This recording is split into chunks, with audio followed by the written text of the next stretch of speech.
కథాకమలం కథల వెల్లువ ఆలకించి ఆలోచించి ఆచరిద్దాం. మరి ఇవాళ June 1st, right? And it's a fresh day of the week. That's Monday. And ఈరోజు స్పెషల్స్ ఏంటి అంటే చాలా బాగున్నాయి. ఈరోజు స్పెషల్స్ ఏంటంటే it's a global day of parents. ఎంత మంచి రోజు కదా. And the global day of parents 2026, the theme of the year is together for parents. మనందరం కూడా ఒక్కటిగా ఉంటే పేరెంట్స్ కోసం ఎంత బాగుంటుంది కదా. This theme underscores the importance of the community resources and support networks needed to help parents and caregivers thrive. అంటే కనీసం వాళ్ళు బ్రతకడానికి పిల్లలు మానవులకి వేరే జంతువులకి లేకపోతే జీవరాశులకి బేసిక్ డిఫరెన్స్ ఏంటి అంటే వాటికి sustenance or the being a life is more important. మనకి కూడా అది ఇంపార్టెంట్, అంటే జీవించి ఉంచడం చాలా ఇంపార్టెంటే. కానీ వాళ్ళకి మనకి అంటే ఇతర జీవరాశులకి మనకి బేసిక్ డిఫరెన్స్ ఏంటి అంటే మనకి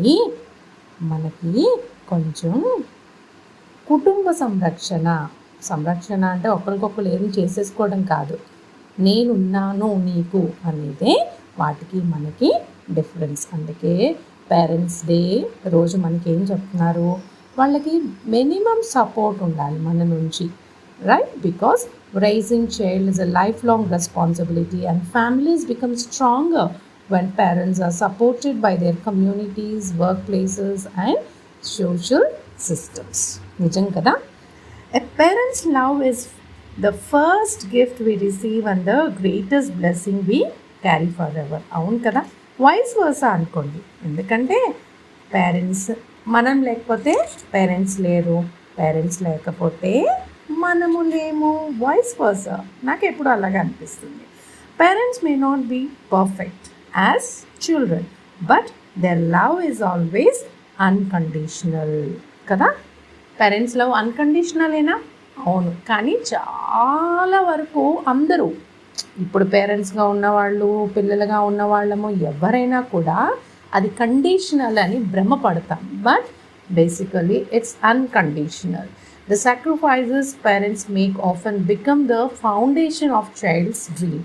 Of course, being a parent, it's a minimum thing we can do is sacrifice. Sacrifice అంటే అన్నం తినటం మానేయటం అలా కాదు, ఇంకా చాలా చాలా ఉంటాయి. మనకి తెలుసు, మనం పెద్దగా అవుతూ ఉంటే అవి తెలుస్తూ ఉంటాయి. No matter how old we grow, we never outgrow the love of our parents. And అంటే పేరెంట్స్కి మనం ఎప్పుడూ చిన్న బొజ్జి పాపాయిల్లాగే కనిపిస్తాము. Parents give us roots to stay grounded and wings to our dreams. Thank you అమ్మ అండ్ నాన్న for every sacrifice and lesson and for every ever smiles you have showered on us. Right? Happy Global Parents Day. And ఈరోజు world milk day కూడా, right? And it was established in 2001 and recognise the importance of milk on a global platform food and to celebrate the contributions of the dairy farmers and the wild white. Right? పాల గురించి నేను మీకు చెప్పక్కర్లేదు కదా, right?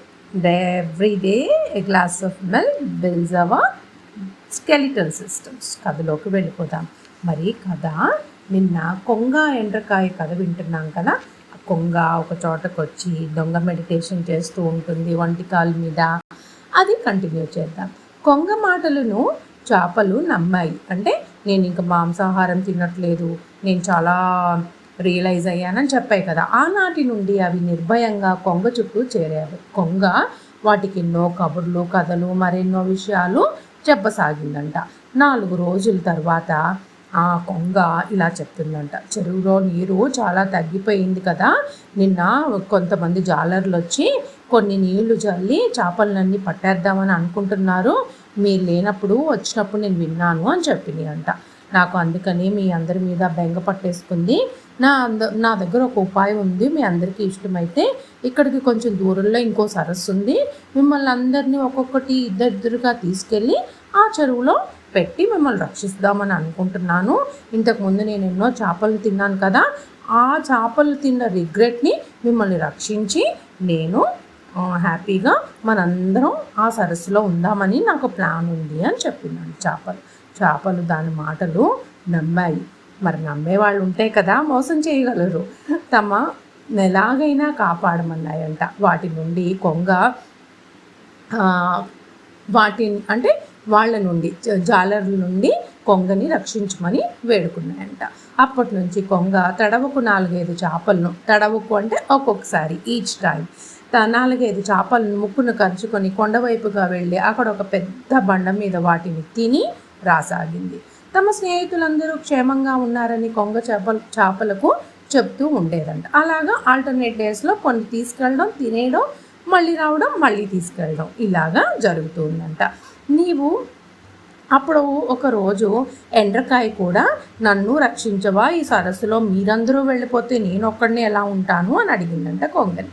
ఎండ్రకాయ అంటే crab. నీవు గట్టిగా నా మెడ పట్టుకో, నేను విడవమనగానే విడిచేయమని చెప్పిందంట కొంగ. అలాగే అందంట ఎండ్రకాయ.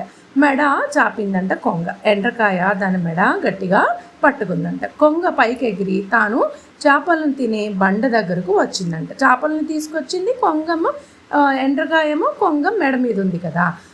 ఎండ్రకాయ అటు ఇటు చూసిందంట. ఏంటి ఇలాగా, అటు ఏమీ లేవు, ఇక్కడ నీళ్లు లేవు, సరస్సు కానీ ఈ నీళ్లు కానీ ఏమీ కనపట్లేదు. పైగా కొండ వద్ద బండ మీద కొన్ని చేపల స్కెలిటల్ పొలుసులు కనిపించాయంట. స్కెలిటల్ స్పైన్స్ ఉంటాయి కదా, అవి కనిపించాయంట. వాటి ఎముకలు దానికి కనిపించాయి. ఇన్నాళ్ళు కొంగ చేసిన మోసం చటుక్కున పసిగట్టేసిందంటారా. అది మరి చలాకి అంటే.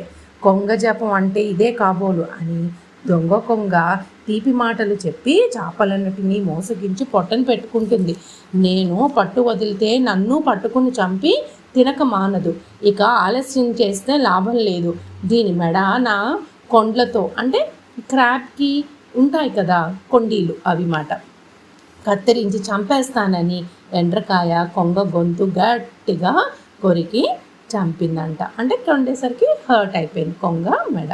కొంగ పీడ వదిలించుకొని నెమ్మదిగా చెరువు వద్దకు చేరి బ్రతికి బయటపడింది ఎండ్రకాయ. చూసారా, టైమ్లీ సెన్స్ ఉంటే కనుక మనల్ని మనం అలా రక్షించుకోగలుగుతాం. ఒక్కొక్కసారి నమ్మేస్తాం, కానీ ఆ నమ్మకం ఒక్కొక్కసారి మనకి ఆ ఇన్స్టెంట్ చూసైనా కూడా వీ హ్యావ్ టు రియలైజ్ ఇంకా రక్షిస్తుందిలే, ఇంకా కొంగ అలా నమ్మకం, పిచ్చి నమ్మకంతో వెళ్ళిపోతే మనల్ని మనం ఆ కొంగ ద్వారా హర్ట్ అయిపోతాం. అలాగే మనకు కూడా లైఫ్లో కొంతమంది ఉంటారు మోసం చేస్తూ, మనతోనే ఉంటూ మన మీదే పాచికలు వేస్తూ ఉంటారు. కానీ మనము అనుమానం కాదు, నేను అనేది వాళ్ళని నమ్మొద్దు అని కాదు, బట్ మనల్ని మనం హర్ట్ చేసుకునే అంత వరకు ఎవరిని కూడా నమ్మకూడదు. That may be physically or mentally కూడా. పాపం కొంగ చేపలను తినడానికి పన్నిన ఉపాయం దానికి అపాయంగా మారింది. కాబట్టి ఉపాయం పన్నేటప్పుడే దానివల్ల ఎటువంటి ముప్పు జరగకుండా జాగ్రత్త వహించాలి. మోసాన్ని మోసంతోనే జయించాలి. మంచి ఉపాయం ఆలోచించి మీకు శత్రువైన పామును చంపేయండి. అసలు ఇది చెప్తుంది కదా, నక్క పాపం పాము వచ్చి కాకి గుడ్లన్నీ తినేస్తుంటే కాకులకి చెప్తుంది కదా ఈ సలహా మిత్రభేదంలో. అందుకని మీరు ఉపాయం చేసి ఆ కాకిని, ఆ పాము బెడద ఎలా అయినా తప్పించుకోండి అని కాకులకి చెప్తుందంట. అప్పుడు కాకులు రియలైజ్ అయ్యి, మరి రేపు చూద్దాం కాకులన్నీ కలిసి, అదే ఆ 2 కాకులు కలిసి పాముని ఎలాగా తమ బాధ నుండి బయటకి తీసేసుకున్నాయో రేపు చూద్దాం. మరి సర్వే జన సుఖినో భవంతు, లోకా సంస్థాం సుఖినో భవంతు. జై హింద్. ఉంటాను. మరి కొంచెం ఆలోచించండి, మోసాన్ని ఎలాగ మనం అధిగమించవచ్చు, అసలు మోసపోకుండా ఎలా బయటపడవచ్చు అనేది. రైట్.